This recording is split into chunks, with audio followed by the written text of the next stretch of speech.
You've all asked for it. Welcome to episode 3. This time I am doing 72 Seasons by Metallica. For those of you who don't know or might live under a rock, this is Metallica's 11th studio album. It came out back in April and it has caused a good amount of controversy. There have been some complaints about the length of the album being 77 minutes. James's questionable vocal styles. Did they work? Did they not work? How about the singles? Were the 4 singles really representative of the album? I don't think so. I've got a lot of hot takes to share with you. Let's get this rank and review started now. Room of Mirrors kicks off the ranking at number 12, and this is a fun song, but it's a little hard to follow. That might have been done intentionally. And I say that because the rhythm and the riffs really match the lyrics, and it's this theme of being lost in a room of mirrors, a bit of identity crisis going on point thematically speaking. However, it's just not one of those songs that really stays with you. I admire the very open and honest lyrics from James Hetfield on this one. And believe it or not, Room of Mirrors really embodies the overall mindset that James was in writing 72 Seasons. So that part is great. Now, the song starts with a descending riff that's pretty interesting before getting into a kind of gallop, weird, kind of choppy rhythm section. James says, "Would you criticize, scrutinize, and stigmatize my pain?" Also love the fact that James references the song Broken Beat and Scarred from Death Magnetic, literally using those 3 words in a row. I thought that was a really nifty touch. I always love when Metallica throws a little nod to some of their other material. I think they're one of the few bands that pulls it off really well. Now, the solo section of this song is way too long, even though it is not one of the longer songs in the album. It's about 5.5 minutes. So I love great solos. I love when Kirk solos, but these drag out. However, it is all worth it because Kirk and James come together and have a beautiful harmonized riff towards the back half of the song, and that part is really special. So don't sleep on Room of Mirrors, but it does rank number 12. Number 11, Sleepwalk My Life Away. I actually really enjoy this song, but there are some flaws to it.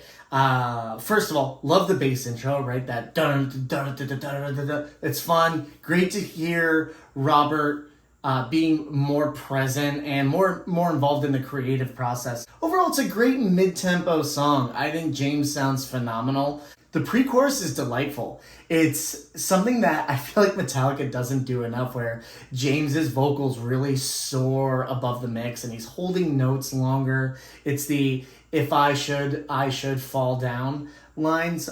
In fact, the pre-chorus is so good that it makes the chorus fall kind of flat. It does have a cool chant, "Wake me!" So that part is good, but overall the song drags on too long. There's no reason that Sleepwalk My Life Away should be nearly 7 minutes long. It's almost like the band can't control themselves. They love to jam these songs out. I mean, there's some really solid riffs. However, if you do not like mid-tempo Metallica, Load, Reload, or like Saint Anger era, chances are you really do not like this song. And I get it, but I love that era. So Sleepwalk My Life Away is 11, but I still thoroughly enjoy it, and it sounds awesome live too. Shout out to the people that are very familiar with Saint Anger, but despise that album, because James starts the song off with a riff that is so Saint Anger vibes. I mean, I love it, but I was just laughing because I'm like thinking to myself that so many people are going to get flashbacks to the Saint Anger era and are not going to like it. I think it still works pretty well in the context of this song. This one really hurt me because I think Crown of Barbed Wire is a great song, but I have it landing in 10th on the ranking. There's a lot of unique elements to this one. This is once again one of the more mid-tempo songs, which I know all you thrash fans are upset about, but for some of us who like that stomping AC/DC-esque type beat that Lars has been known to provide, especially on albums like Load and Reload, you'll enjoy this one. Now, what is unique about Crown of Barbed Wire is the guitar tone. When that main doomy riff comes in, that boom, boom, boom, boom, boom, boom, it's nasty. It sounds heavy. It makes you think of that feeling of doom and having a crown of barbed wire. So again, great job of the musicianship really matching the energy and the vibe of the song. Now the song opens up into a more traditional Metallica riff. It speeds up a little bit, a little more bouncy. Again, that kind of 90s, early 2000s Metallica vibe. Then James steals the show with his vocals. So the verse goes back into that slower, gross riff. Because these songs are engineered so tightly and Metallica has a sound that they stick to, sometimes you kind of lose yourself in which song is which. Crown of Barbed Wire is very unique because of its tone and the overall presence of James Hetfield. His voice in the verses is extra raspy. It's angry. He sounds tired. But the catchiness is still there. So the pre-chorus has that awesome, catchy ending of, oh, which is repeated, kind of gets stuck in your head. It's really cool. Now, I've heard people criticize the chorus for James's vocal delivery. I think it sounds cool. It's great to hear him trying new things vocally again, because a lot of times he just stays in that Papa Het pocket, which there's nothing wrong with, but you could tell he's really straining his vocal cords, and I think it sounds awesome. The chorus of this song reminds me of Sweet Amber, actually. He's just going all over the place. It's fun to hear Papa Het push his boundaries and try new things vocally, which, to be honest, I don't think he has done enough in the last 15 or so years. Also, kudos to the band for keeping this song under 6 minutes. That is a rarity on 72 seasons, but Crown of Barbed Wire does a great job not overstaying its welcome too long. Could it have been trimmed? Yes, but hey, I'll take it if it's... At number 9, we have a song that's actually a normal song length at just over 4.5 minutes. And it is Too Far Gone, ?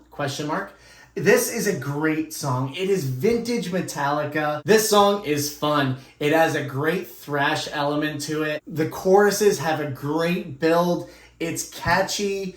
And overall, it's a fun ride. It's fun. It's fast-paced. Some of these songs do drag on. The mid-tempo songs, for some reason, overstay their welcome and are some of the longer songs. Too Far Gone is fast, it's punchy, in and out, and it's very, very memorable. There's more creativity in Too Far Gone. They're not following the traditional Metallica formula. It still is thrashy, but James is trying new vocal deliveries. He's not just sticking to the same syllables in each verse. He starts mixing it up. There's a great part in the bridge section where he kind of has overlapping vocals and adds a unique flair to what is otherwise a criminally underrated Metallica song. At number 8, surprisingly low, is Screaming Suicide. Now, I like this song. However, I think Metallica is not great at choosing singles for their albums. I don't think Screaming Suicide was a good choice as a second single. Now, don't get me wrong. The song is fun. It's dynamic. It has everything you would want in a Metallica song. And I think that's also a strength and a flaw. The intro has this positive lead guitar from Kirk where it sounds very uplifting, but then James takes us into a very dark lyrical place. Now, I think the subject matter, it's a very controversial, sad topic, and yet he addressed it. I think that took a lot of bravery to do, and it translates into a great song. Another major lyrical win for James as he actually sings from the perspective of suicide. So he is singing to himself or the character, and it ends on a positive note. I'm no longer needed here. Now you face your biggest fear. So it's awesome that, yes, it is a deep, deep subject matter, but the ending is actually very positive. So kudos for James and the rest of the band taking us on a journey. Musically, the playing is tight. Love the solos. Lars is really good in this one. The whole keep me inside part, I think, is incredibly catchy. It gets stuck in your head in a really good way. So bravo to the band. I just think that this isn't really a good song to release as a lead single. If anything, it was a good song to release as a single because of the message, but for the overall song itself, it's an 8. It might just be me, but I noticed that James's vocals seem very low on this song compared to other songs on the album. So take a look and let me know, but that's something I noticed, especially in the verses. James's vocals seem to be buried in the mix, which isn't often the case on a Metallica song. We've got back-to-back singles that are landing pretty low here in the ranking. I have 72 Seasons at 7. No, I did not plan that. This is the album opener. It is the second longest song next to the longest Metallica song ever. More to come there. 72 Seasons kicks off the album on a pretty good note. And it starts with bass. I mentioned this before, but we love hearing Robert being involved and even getting a place in the front of the mix. So that's really, really cool to hear. The song itself has great attitude, great rhythm, and a lot of confidence. It's got a great stomp and swagger to it, and the verses are really catchy. The song loses me on the choruses, and that's because I just think they're a little flat. Now, watching this song performed live definitely changed my perspective. I like it a lot more having seen it, but in the context of the album, the first time I heard it, it didn't do quite much for me. This is a trap that I think Metallica has fallen into in the 21st century of having choruses that just don't really stand out from the rest of the song. Musically, the band is on fire. This is a song that Kirk has writing credits to. I believe he wrote the main riff. It's a fun jam. It's thrashy, which I know my thrash heads will be really happy about. For me, if this wasn't the album title track, it would be less memorable and just one of those that if you put on in the background, yeah, you're going to have a great time too. But at 7 minutes and 40 seconds long, it gets a bit monotonous. Chasing Light, believe it or not, has landed at number 6 on my ranking. I absolutely love this song. It might be one of my favorite songs on the entire album. It starts with what the band said was a nod to Fuel, with James just spitting out a vocal line before the song starts. Now, unfortunately, it's only one line. It's not give me fuel, give me fire, give me that which I desire. It's literally chase that light. And then the song starts. Okay, good nod, but kind of a weird comparison. This is followed by a slow, heavy intro, tribal drum beats, before it erupts into a riff that makes you feel like you're literally being chased. And once again, the musicality matches the lyrical themes so well in this album, and especially in Chasing Light. Now, the verses are where James really shines. He's throwing out oohs, ahs into the story of a young man who is strong but battling and constantly facing strife. Lyrically, this reminds me of the Unforgiven trilogy. There are some small nods to it. Now, I wouldn't say it's part of that storyline, but thematically, very similar. The chorus of this song took me for a surprise because you have James Hetfield using some very high vocals. So he says, chase that light in the first line and then lean on me. But he is singing this high. Like, he hasn't recorded this high of notes in a song since it feels like the 80s. And at first I was a little surprised. I was like, I don't know if I like this. Turns out I absolutely love it. Now, my favorite part of this song is the bridge where things slow down and get into this 90s Metallica groove where James Hetfield sings about the protagonist falling one step down. It's such a catchy break in the song, and it is completely unexpected. Some Metallica songs can get predictable. You usually know exactly when a solo is coming, but when the song just stops and this bridge just starts and gets into this slow groove, it is one of the highlights on 72 Seasons. I might burn for having You Must Burn at number 5, but I think this is one of the best mid-tempo Metallica songs that has come out in at least 2 decades. You Must Burn is a slow, heavy, sludgy tune that is no doubt inspired by Sad But True. Nowhere near as good as Sad But True, but for modern day Metallica, this song is a blast. The riff is repetitive and incredibly catchy, but James's vocal delivery actually varies a lot on this song. Every single line that he sings, he's almost trying something new or trying to differentiate from the previous line. I'm not gonna lie to you, at 7 minutes, You Must Burn drags on way too long. However, it doesn't follow the usual structure of after the second chorus going on a long 2 to 3 solos or a bridge, solo, second solo. There are enough fun riffs in the song to keep you entertained. From a live perspective, I've seen this and the crowd was absolutely loving it. Shout out to Robert, who adds this awesome bass line. So when the song is on one of the bridge riffs where it's like da-na-na, da-na-na, da-na-na, Instead of just following that on bass, Robert does this riff where he follows Lars's bass drum, but then adds this really long drawn out slide, like boom, to the song. It adds a really cool dynamic. I highly recommend you revisit this one. The lyrics of this song are the most culturally relevant of the album, and it addresses being different and how sometimes being different can get you ostracized or, cast away or burned like a witch. James encourages the listener to be their own person, be yourself, even if it's different from the norm. James has not sounded this good on a song since Load era Metallica. There, I said it. Number 4 is the album closer and the longest Metallica song ever recorded, Inamorata. Inamorata means a person's female lover. So who is the lover? Some people have speculated that it's James Hetfield's ex-wife. The song itself addresses misery. Misery is his lover. So immediately you think of the song My Friend of Misery. Now his lover is misery. So really deep. It shows crazy lyrical progression from 1992 to 2023. What's really incredible about this is the first time you hear it, it does not feel like 11 minutes have gone by when you finish. And it finally includes a clean guitar part where James is actually singing in a low voice. Let's face it, we don't get deliveries like that from James anymore. We haven't really gotten one like that since Reload. And it's something that he should do more. He's got a phenomenal voice. He doesn't always have to be raspy and in your face. It's this quiet, intimate part where he says, she loves me, but I love her more. Talk about deep. You love misery more than misery loves you? Damn. This song is a total journey at over 11 minutes. It has to be.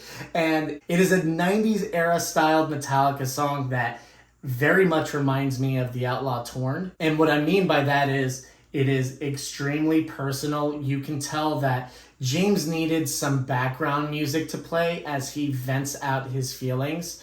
So there's less of a focus for him on the musicianship. Not to say the musicianship isn't great, because it is and fits the song well, but the main focal point here is James saying what he needs to say. The riff that you most often hear throughout the 11 minutes sounds like a more epic Memory Remains styled riff. It has a similar tone. It's just expanded a little more. The icing on the cake of Inamorata is the amazing solo that features James and Kirk harmonizing together. It's one of my favorite things I've ever heard on a Metallica song. You're transported back to And Justice for All era. It is beautiful, and you could tell the band is really in sync on this one. So whatever James sold the band on how much this song means to him, the band was right there and stepped up and helped him deliver an absolute Metallica epic. At this point, I'm sure a lot of Metallica fans are very mad at me, considering what I just chose for 6, 5, and 4. And now at number 3, yes, top 3 song on 72 Seasons is Shadows Follow. Shadows Follow is a meaty, badass song that reminded me of when Volbeat used to write very heavy riffs. And I always thought those were Metallica inspired. Now this one is like a Volbeat Metallica inspired Metallica riff. The themes are centered around being hunted, right? And I feel like that's a wheelhouse that James is very, very comfortable in. Never can I stop because they hunt me. Boom. That's the first line of the song. In the bridge, you're getting this crazy chugging riff going. And then Papa Het yells, wish it away. And right when he says that, Kirk comes in with this crazy solo. That is one of my favorite moments of 72 Seasons. It's hard for Metallica to write a traditional thrash song like they did in the 80s. That era is meant for the 80s. It doesn't sound like it's from the 80s, yet it captures that 80s spirit where it is fast tempo. It is riff driven. The guitar work is exceptional. How this song was not released as a single, I do not understand. It is easily one of the best Metallica songs that's ever been recorded in the 21st century. At number 2, we have If Darkness Had a Sun. This song is as badass as its title. From the moment it starts, you know the vibe is different than the rest of 72 Seasons. It starts with a very simple snare drum riff from Lars. The intro riff actually reminds me a lot of Rammstein, and I think that is awesome. Now, once the main riff sets in, it reminds me of And Justice for All, where the riff is a bit off-tempo, a little more progressive for them, but then The song explodes into the heaviest moment that Metallica's ever recorded. When James yells "Temptation," that riff and his vocal delivery, it gives me chills. It's terrifying in the most badass, awesome way. You can really feel the pain and the anger in that delivery. It is one of the best Metallica moments I've heard in a long time. Now, the verses have a lot of bass drum going on, which is a little distracting from James setting the stage of what this darkness is inside him, who he is related to darkness. And I found the song structure of If Darkness Had a Son to be very creative. Having Temptation chanted 4 times before a verse that then led into a pre-chorus riff with no words into the chorus is a great example of making a chorus big and pop. I said that lacked with the song 72 Seasons. The chorus explodes as James says, "If darkness had a son, here I am." This is textbook Metallica right here. This is making a chorus pop. It's dramatic, it's effective, and it takes you to a build. The temptation part is heavy. You're banging your head like crazy. The verse brings you down a little bit. Then the pre-chorus guitar riff starts getting you moving, and that chorus just hits you in the face. Speaking of other chilling moments, how about when James Hetfield yells, "Temptation, leave me be," and hits that crazy high note? Whew. It's going down as one of Metallica's greatest hits. This one was a great choice as a single. I usually hate the idea of having the lead single ranked as number 1 song, but I've said Metallica doesn't pick very good singles. However, kudos to them because they did pick their best song, Lux Eterna, as their number 1 single. This song is delightful. It's fun. Yes, it's been compared to Motorhead. It has like a punk spirit to it as well. It's incredibly positive, but this song is about performing live. And what better song to come out of the lockdown era than Lux Eterna? Lux Eterna means eternal light, and that spirit and energy is prevalent throughout the shortest song on the album. Isn't it interesting how many times Metallica's shorter songs on their albums end up being their best and their fan favorites? Even look at Hardwired. That song itself is under 3 minutes. I'm just saying. You don't even need to be a Metallica fan to appreciate, and I know this from non-Metallica fans. And this was our first glimpse of how elevated James's vocal performances would be. That chorus, even though he's just yelling Lux Eterna, he's holding that note a long time. You feel the spirit and the passion in his voice. It isn't vintage Hetfield. This is next level Hetfield. There's been some criticism about the solo of this song. Look, I think it's great. It gets the job done. It's fun. Kirk's job with that solo was to match the energy of the main guitar riff, and he did that, all right? Yeah, it might not be the most technically crazy solo, but it didn't need to be. Kudos to Lars. Whether we like it or not, the drums are really loud in the mix of this song, and in this case, it worked out really well.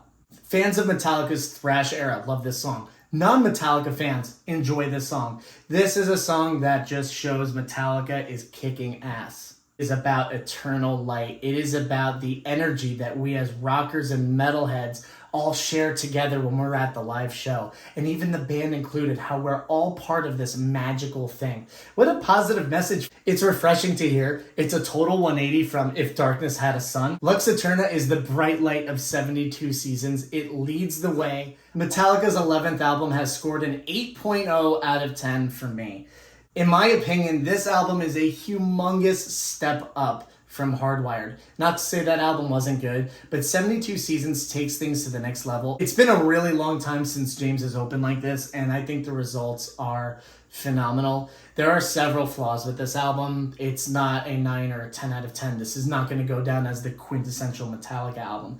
I think this is the best possible Metallica album we could get in 2023, and that is why it is an 8 out of 10. Is this album too long? Yes. 77 minutes for 12 songs is madness. I think ever since the band parted ways with Bob Rock, they haven't been able to audit themselves. So they might have so many great ideas for a song, they have a hard time narrowing it down. Or if they have a riff that they really like in a song, they'll play it for several more bars. It'll extend a couple more minutes. Some of these songs have no business being as long as they are. I love long songs. I love long albums. But for this group of songs right here, they are a bit too bloated, and that's why this isn't a 9 or a 10 out of 10. I also want to mention how cool it is that it isn't just James and Lars that are getting all the writing credits. We have Kirk and Robert being involved in the songwriting process. That's something that James wanted, and I think for the most part that benefited the band. There are a few creative twists that do mix things up, not entirely a lot, sometimes they're distracting. Like the intro to Sleepwalk My Life Away. Yeah, that's a cool intro. It doesn't really serve the song that well, but it's nice to hear Robert getting that moment. Or the intro of 72 Seasons, that heavy, heavy bass riff. James is always the star of the show, but usually it's for his guitar work. This time it's the lyrics, and his vocals have really hit a next level. He's trying new things, exploring different routes, and with James's vocal approach changing in so many of the songs on 72 Seasons, it spiced things up in a really good way. Rock Metal Fan Nation is brand new to YouTube, so please be sure to like and share this video, as well as subscribe for more content.